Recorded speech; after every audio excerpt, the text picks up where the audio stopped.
YouTube ዋጓን አርሰናላውያን እንደምን አደራችሁ እንደምን ዋላችሁ እንደምን አመሻችሁ በያላችሁበት ሀገር ሰዓት አቆጣጠር እንደምከረማችሁ ሳሚኔ ለማታቁኝ የዩቲዩብ ቻናሌ ስም ሳሚ ገነር ይባላል። የአርሰናል ደጋፊ ከሆናችሁና ስለ አርሰናል መስማት የምትፈልጉ እንዲሁም የሌላ ክለብ ደጋፊ ሆናችሁ ስለ አርሰናል መስማት ይመቸናል የምትሉ ከሆነ ምን ጠብቃላችሁ? አሁኑኑ ሰብስክራይብ በማድረግ የዩቲዩብ ቻናሌ ቤተሰብ መሆን ትችላላችሁ። ነባሮች ላይክ፣ ሼር፣ ኮሜንት ላይ ሐሳብ አስተያየታችሁን በመስጠት ዩቲዩብ ቻናላችንን ሞቅ ደመቅ እንድታረጉ ስል በአክብሮት ጠይቃለሁ።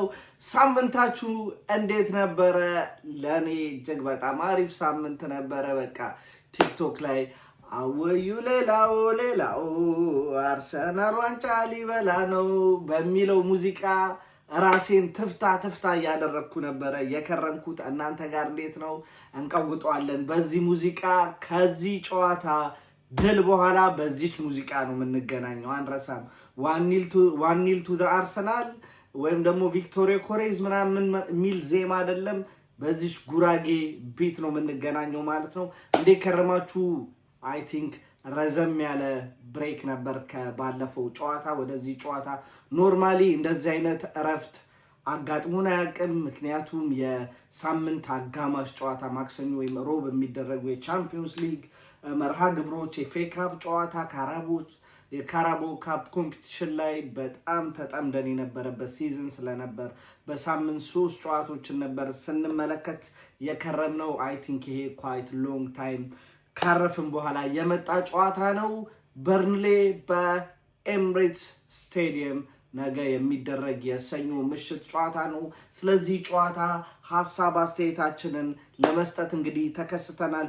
በርንሌ እንግዲህ ኖቬምበር ኦር ዲሴምበር አካባቢ ይመስለኛል የመጀመሪያው ዙር ጨዋታ በተርፍ ሞር በበርንሌ ስቴዲየም ተጫውተን እንግዲህ ቪክቶሪ ኮሬዝ እና ዴክላን ራይስ ባስቆጠሩት 2 ግቦች ታግዘን 2-0 ማሸነፍ ችለናል። እንግዲህ የመጀመሪያውን ዙር ጨዋታ የሁለተኛው ዙር ጨዋታ እጅግ በጣም ወሳኝ በሆነ በ37ኛው ሳምንት የእንግሊዝ ፕሪሚየር ሊግ መርሃ ግብር እንግዲህ ነገ በኤምሬትስ ይገናኛሉ። የሁለቱ ክለቦችን ቁጥራዊ መረጃ ስንመለከት አይገናኝም። በርንሌ ኦልሬዲ በዚህ ሲዝን መውረዱን ቀድሞ ያረጋገጠና በሲዝኑ ደግሞ ቴረብል ረን የነበረው ወይም አስከፊ የሲዝን ጉዞ ነበረው። በሊጉ ካደረጓቸው 36 ጨዋታዎች 4 ጨዋታ ብቻ ነው ማሸነፍ የቻለው የበርንሌ ቲም ማለት ነው። እሱ አይደለም 2 ጨዋታ በሜዳቸው ነበር ማሸነፍ የቻሉት። 2ቱን ጨዋታ ደግሞ ከሜዳቸው ውጪ የተጫወቱት ጨዋታ ነው ያሸነፉት ማለት ነው።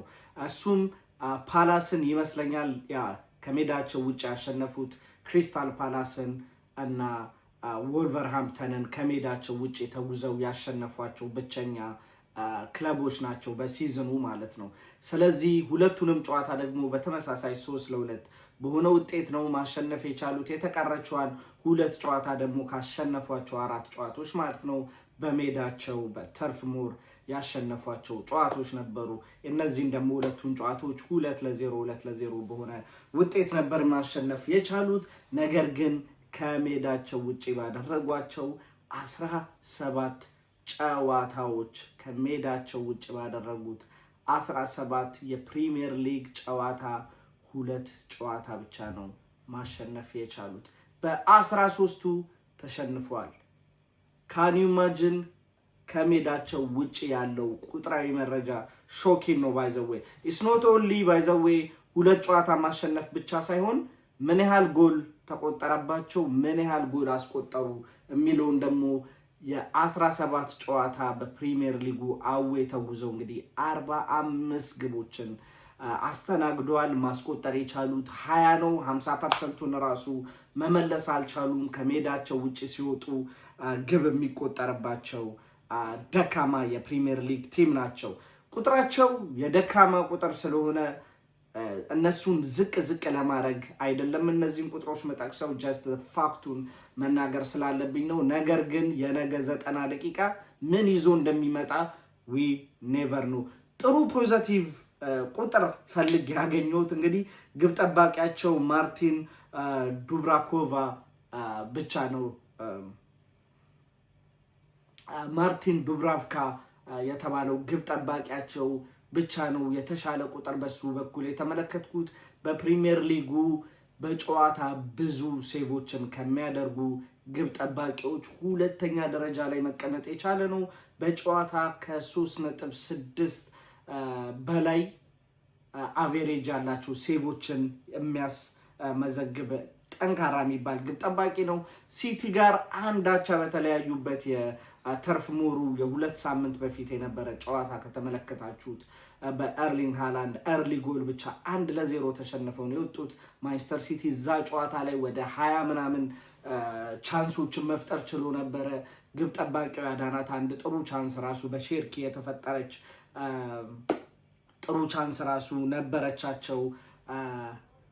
ስለዚህ በእነሱ በኩል ቁጥራዊ መረጃ ጥሩ ያገኘሁት የግብ ጠባቂያቸውን ብቻ ነው።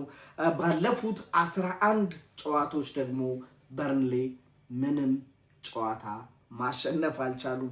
አይኖ በጣም ከባድ ነው። 11 ተከታታይ ጨዋታ 8 ሽንፈት 3 አቻ ብቻ በመያዝ እንግዲህ ምንም አይነት ይሄ ነው የሚባል ቁጥራዊ መረጃ የለም። ያው እነው የቀድሞ የማንቸስተር ሲቲ ሌጀንድ ማለት እችላለሁ ካይል ዎከር ዴፊኒትሊ ሌጀንድ ፕሪሚየር ሊጉ ካሳዩን የቀኝ ፉልባክ ተጫዋቾች በቶትናምም የነበረ ቢሆንም ማን ሲቲ ቤት ደግሞ እጅግ የደመቀ ኮከብ ተጫዋች እንግዲህ በ35 ዓመቱ ለበርንሌ አሁን የሚጫወተው ተጫዋች ነው። እሱ እንግዲህ ያው ፕሮፌሽናሊዝሙ ሀሳብ ይዞት ነው መሰለኝ በርንሌ እዚህ ጨዋታ ላይ የሚናቅ ጨዋታ እንዳልሆነና ከጨዋታው የሆነ ነገርም ፈልገው እንደሚገቡ ለመጥቀስ ሞክረዋል።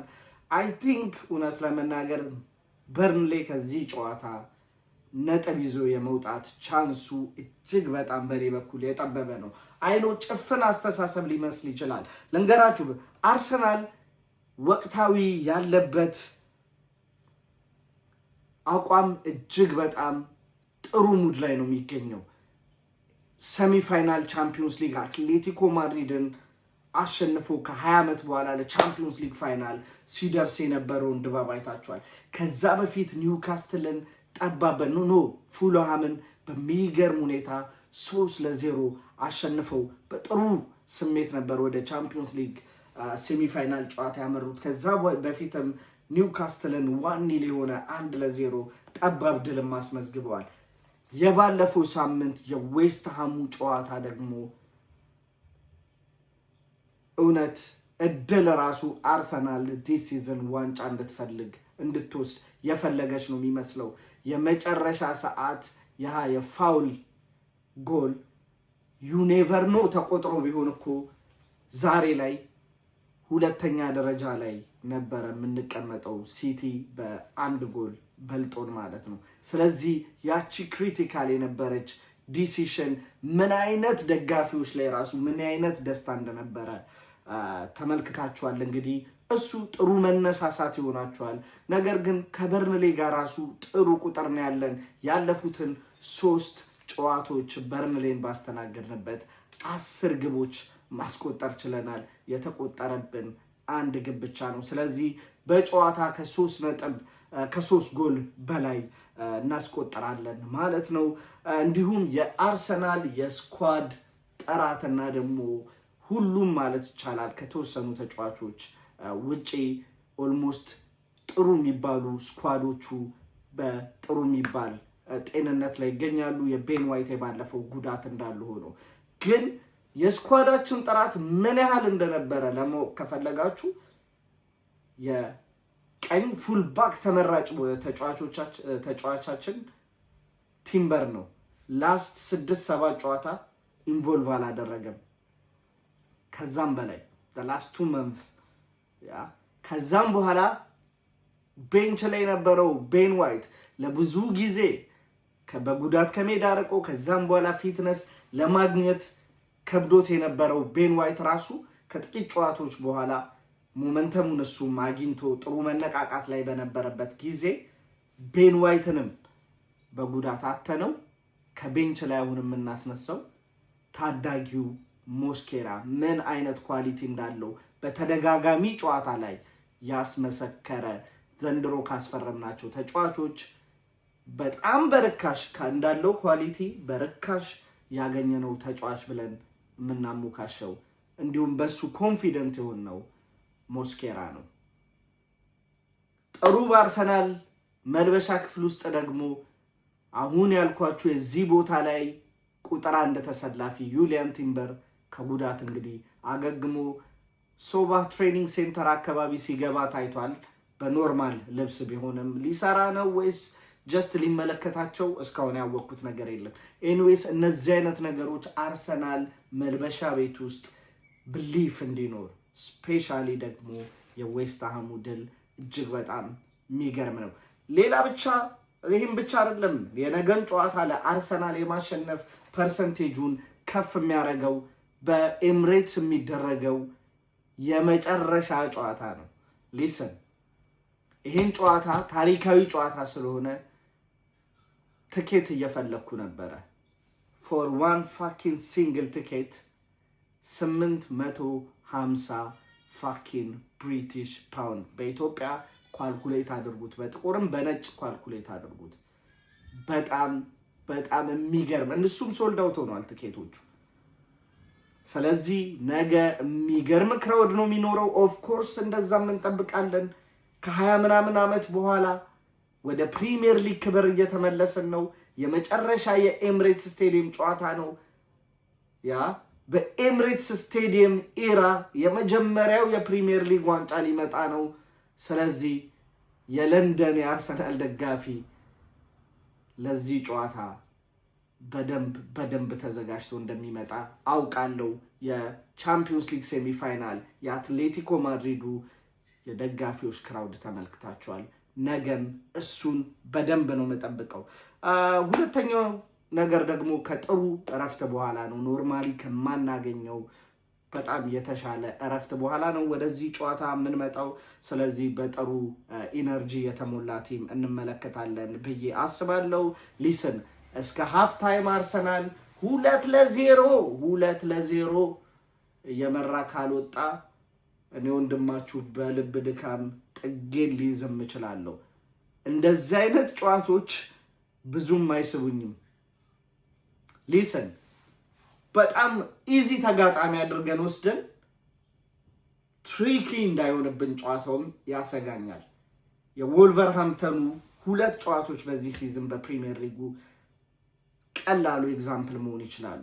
የመጀመሪያው አስታውሳለሁ አርሰናል ሙሉ ተጫዋቾቹን ሮቴት አድርጎ እንዲገባ ነበር የዛ ጨዋታ ላይ የጠበቅኩት ኤምሬትስ ስቴዲየም ጋር የተደረገው የመጀመሪያ ጨዋታ። ምክንያቱም ሚድዊክ ላይም ጨዋታ አለብን የተደራረበ ጊዜ ላይ ስለነበር ሚካኤል አርቴታ እዚህ ጨዋታ ላይ ብዙ ሮቴሽን ፈልጋለሁ። ምክንያቱም ደግሞ ወልቨርሃምፕተኖች እስከዛ ጨዋታ ድረስ ግብ አላስቆጠሩም ነበረ። አንድም ጨዋታ አላሸነፉም ማለት በፕሪሚየር ሊጉ አንድም ጨዋታ አላሸነፉም። አንድችም ዊን የላቸውም። ብዙ ዲፊት ነው የነበራቸው። ስለዚህ እዚህ ጨዋታ ላይ በሮቴሽን ብንገባም እናሸንፋለን ብዬ ያሰብኩት ጨዋታ ግን ቋጥረን 81ኛው ደቂቃ ላይ ነው ምናምን ግብ አስቆጠረን። ጨፍረን ደስታችን ሳይበርድ አጨናናቂ የሚባል ሰዓት ላይ 89ኛው ደቂቃ ላይ ያቻነት ግብ አስቆጠረው። 94ኛው ደቂቃ ላይ ምስጋና አይ ቲንክ ሚካኤል ሜሪኖ ይመስለኛል ግብ አስቆጠረው። አልጨፍርም ይህን ጨዋታ ሰለብሬት አላረግም ብዬ በሚካኤል አርቴታ አሰላለፍ የተበሳጨሁት እኔ ጨርቄን ጥዬ ሰለብሬት ሳደርግ የተመለከትኩበት ጨዋታ ነው። ንቄ የገባሁት ጨዋታ።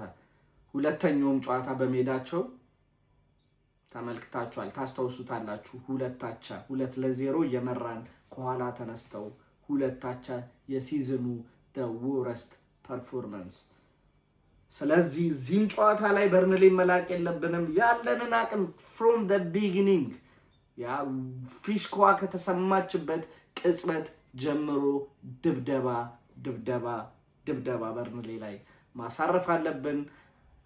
ከዛ በተረፈ ይሄን ጨዋታ ሊስን ማሸነፍ አለብን። እዚህ ጨዋታ ላይ እውነት ለመናገር አርሰናል ነጥብ የሚጥል ከሆነ ለደጋፊዎቹ የሞት ፍርድን እንዳስተላለፈ የምቆጥርበት ጨዋታ ነው። ለምን መሰላችሁ? ይሄን ጨዋታ ካሸነፈን ምናልባት ማክሰኞ ከማንቸስተር ሲቲ እና ከቦርንማውዝ ጨዋታ መጠናቀቅ በኋላ እንደ ውጤቱ አፈጻጸም ይወስናል ሻምፒዮን መሆናችንን ልናረጋግጥ እንችላለን ይሄን ጨዋታ ካሸነፈን። ምክንያቱም አሁን በ79 ፖይንት ላይ እንገኛለን። ይሄን ጨዋታ ካሸነፈን 82 ነጥብ እንገባለን።